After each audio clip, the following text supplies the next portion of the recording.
দুলিয়াজান বিধানসভা সমষ্টিত এটা একমাত্ৰ পুৰণা তেল ডিপু আছে BN সিং বুলি মই জানো। এতিয়া কোন আছে মই একো নাজানো, কিন্তু যোৱা 17 তাৰিখে তাত অনাকাংক্ষিতভাৱে এটা ঘটনা ঘটিল, যিটো মই ভিডিঅ'ৰ পৰা গম পালোঁ যে প্ৰায় 15-20 গৰাকীমান যুৱক গৈ তাত মেনেজাৰৰ ওপৰত আক্ৰমণ কৰিছে বা তেওঁলোকৰ মাৰপিট হৈছে। কি কথা আছে মই ইণ্টাৰনেট নাজানো। আৰু এই ভিডিঅ'টো পোৱাৰ লগে লগে মই জিলা প্ৰশাসনক জনালোঁ যে এনেকুৱা এটা ঘটনা ঘটি আছে পেট্ৰল পাম্পত, এইটো এক্সামিন কৰিব লাগে। মই ডিচিক জনাইছিলোঁ আৰু SPক জনাইছিলোঁ, আৰু বিষয়টো ইতিমধ্যে গম পাইছোঁ যে পুলিচে নিজাববীয়াকৈ ব্যৱস্থা লৈছে। আৰু মই আজি ডিচিক সাক্ষাৎ কৰি মই এটা অনুৰোধ জনাইছোঁ যে যিহেতু এটা জটিল বিষয়, আছুৰ প্ৰাক্তন সাধাৰণ সম্পাদক, তাত আৰ্চাৰো প্ৰাক্তন নেতাসকল জড়িত আছে বুলি কৈছে। মই কেইবাজনকো চিনি পাওঁ, গতিকে মই ভাবোঁ যে ইয়াৰ এটা মেজিষ্ট্ৰেট নিৰপেক্ষত তদন্ত হ'ব লাগে। কাৰণ পুলিচৰ বিৰুদ্ধেও এতিয়া কিবা হেণ্ডকাপ লগোৱা নলগা লৈ অভিযোগবিলাক উত্থাপন হৈছে, গতিকে এইটো পুলিচে চাব। কিন্তু মই জিলা প্ৰশাসনৰ মুৰব্বী হিচাপে ডিচিক আজিয়ে মই তেওঁৰ অফিচত লগ কৰি এই কথাটো কৈ আছোঁ। মোৰ লগত আমাৰ মন্ত্ৰী প্ৰশান্ত ফুকন ডাঙৰীয়াও আছিলে, তেওঁকো অৱগত কৰিছোঁ। কাৰণ এনেকৈ অবাঞ্ছিত ঘটনাবিলাক আমাৰ সমাজৰ কাৰণে ভাল লক্ষণ নহয়।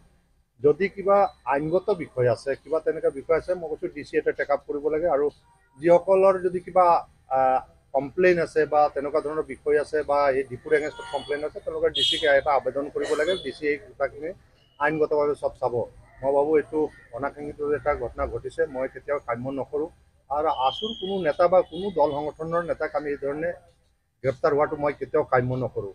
কিন্তু মই ভাবোঁ যে কেতিয়াবা কথাবিলাক যি ধৰণে ওলাইছে, তাত এগৰাকী ছোৱালী খুব চিঞৰি আছে যে মাৰপিটাৰ এজনক তেজ দেখাই আছে, তো পৰস্পৰ মাৰপিট। কিন্তু মোৰ ক'তো অকৰ্তৃত্বশীলভাৱে এটা ব্যৱসায়িক প্ৰতিষ্ঠানৰ ভিতৰত প্ৰৱেশ কিয় কৰিলে? ময়ো বিধায়ক হয়, ময়ো কেতিয়াবা তেল ভৰাওঁ, কিন্তু মই বেছিভাগ বেলেগ ডিপুত ভৰাওঁ।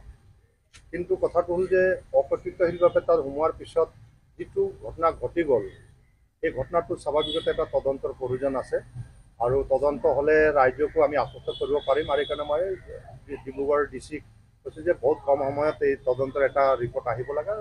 মই ভাবোঁ ইয়াত যোনে দোষী হয়, তাৰ ওপৰত ব্যৱস্থা হ'ব লাগে। বহুতে এইটো কথা কৈছে যে কিবা ৰাজনৈতিক ষড়যন্ত্ৰ থাকিব পাৰে। গোটেই ঘটনাটোত ৰাজনৈতিক ষড়যন্ত্ৰ থকাৰ বহু লোকে ক'ব কৈছে তেনেকুৱা এষাৰ কথা। ছাৰ, সেইটোত কি কয় ছাৰ? নাই, ময়ো প্ৰচাৰ মাধ্যম আৰু সামাজিক মাধ্যমত গম পাইছোঁ যে ৰাজনীতিক, কাৰণ শংকৰজ্যোতি বৰুৱা এতিয়ালৈকে কোনো ৰাজনীতিৰ দলত যোগদান কৰা নাই। আৰু তাত ভিডিঅ'টোৱে কৈছে যে কোনো কংগ্ৰেছ AGP BJPৰ কথা অহা নাই। গতিকে AGP BJP কংগ্ৰেছ জাতীয় পৰিষদ এনেকৈ আহিলে ৰাজনীতিৰ কথাটো আহিব। গতিকে এটা নিউট্ৰেল অৰ্গেনাইজেশ্যন এক্স লিডাৰ এজন তেওঁ জইন কৰাৰ পিছত দেখা যাব। কিন্তু এতিয়া কোনো ৰাজনৈতিক তেনেকুৱা কথা নাই। কাৰণ আমি ৰাজনীতি কি কৰিছোঁ? কাৰোবাক মানে এনেকৈ দমন কৰিবলৈ ৰাজনীতি কৰা নাই। কাৰোবাক আমি তেনেকৈ কিবা আইনগত মেৰ পাছত সোমাই কিবা অত্যাচাৰ কৰিবলৈ আমি ৰাজনীতি কৰা নাই। আৰু চৰকাৰ সদায় চলিব নীতিমতে, নিয়মমতে চলিব। আৰু মই ভাবোঁ সেইটোৱে হ'ব। গতিকে ইয়াত কোনো ৰাজনীতিৰ কথা আহিব নোৱাৰে। কাৰণ ময়ো বিগত দিনত তেনেকৈ বহুত হৈছোঁ, কিন্তু ৰাজনীতিৰ চক্ৰান্ত কেতিয়াও হ'ব নোৱাৰে। আজিও প্ৰতিবাদ হৈ আছে, BN সিং ডিপু বন্ধ কৰিলে। নাই, প্ৰতিবাদ কৰাটো এটা ডেমক্ৰেটিক ব্যৱস্থা। ডিপুটো বন্ধ কৰিছে ছাৰ? নাই, ডিপুটোতো বন্ধ কৰিব নোৱাৰে। বন্ধ কৰিছে। যোনেই হওক, বন্ধ কৰিলে প্ৰশাসনে কৰিব, আইনগত কিবা বিফল থাকিলে। কোনোবাই যদি ভাবে যে মোৰ হাতত আইন আছে, এইখন চৰকাৰে নামানে। আইন কাৰো হাতত নাই, আইনমতে আছে। আইন ৰক্ষকে এইটো নিয়ন্ত্ৰণ কৰিব, প্ৰশাসনে নিয়ন্ত্ৰণ কৰিব। গতিকে কোনোবাই যদি ডিপু বন্ধ কৰিব গৈছে, এইটো জিলা প্ৰশাসনে ব্যৱস্থা ল'ব। আৰু যিহেতু ডিপুৰ পৰা আমি তেল পাওঁ, তেল এটা অত্যাৱশ্যকীয় সামগ্ৰীত পৰে। গতিকে তেল ডিপু হোৱাৰ লগে লগেই বন্ধ হোৱাৰ লগে লগে স্বাভাৱিকতে অন্যান্য এইটো বিয়পি যোৱাৰ সম্ভাৱনা আছে। গতিকে কোনো ব্যৱসায় প্ৰতিষ্ঠান এইধৰণে কাৰো কথাত যাতে বন্ধ হয়, এইটো মই আশা ৰাখোঁ। আৰু বিধায়ক হিচাপে মই এইটো কাম কৰোঁ যে কিবা কথা আছে জিলা উপায়ুক্তক কওক, জিলা উপায়ুক্ত তেওঁলোকে আইনগত ব্যৱস্থা চব গ্ৰহণ কৰিব। ছাৰ, শংকৰজ্যোতি বৰুৱাৰ ক্ষেত্ৰত অকণমান এষাৰ কথা সুধিব খুজিছোঁ। ছাৰ, শংকৰজ্যোতি বৰুৱাই খুব সোনকালে ৰাজনৈতিক পথাৰত নমাৰ কথা আছিলে, এনেধৰণৰ এটা কথা ওলাই আছিলে যে এটা সক্ৰিয় ৰাজনৈতিক দলত যোগদান কৰাৰ কথা আছিলে। ছাৰ, সেই ক্ষেত্ৰত এইটো হ'বই নোৱাৰে। চাওক, মই আৰ্চাৰ জেনেৰেল ছেক্ৰেটাৰী আছিলোঁ। মই আৰ্চা এৰাৰ পিছত মোৰ ৰাজনীতি দলত জইন কৰিছোঁ। শংকৰজ্যোতি বৰুৱা তেওঁ আছু এৰিছে, তেওঁ কৰিব পাৰে। এতিয়ালৈকে কোনো ক'ত কৰিব ময়ো নাজানো। লুৰিণজ্যোতি ডাঙৰীয়াও কৰিছে, অমীয় ভূঞা আজি MLA, পৰবীন ভূঞাকে ধৰি আৰ্চাৰ আমাৰ কামাখ্যা তাছা, আমাৰ ৰামেশ্বৰ তেলী, চব এতিয়া আমি সংগঠনৰ পৰা আহিছোঁ। গতিকে সংগঠনৰ পৰা আহি এটা ৰাজনীতিৰ দলত জইন কৰাটোতো কোনো বাধা হ'ব নোৱাৰে।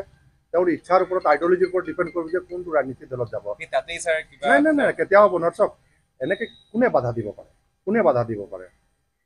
প্ৰতিটো দলত তেনেকুৱা টিকেট বিচৰা থাকিব পাৰে। গতিকে এইটো বিষয়ে ৰাজনীতিত অহাই নাই। গতিকে ৰাজনীতি কোনো ইয়াত ইনভলভমেণ্টে নাই। ৰাজনীতি ইনভলভমেণ্ট নাই। ভিডিঅ'টোৱে কৈছে যে তাত কোনো দলীয় ৰাজনীতি মানুহ নাই, গতিকে ৰাজনীতি হ'ব নোৱাৰে।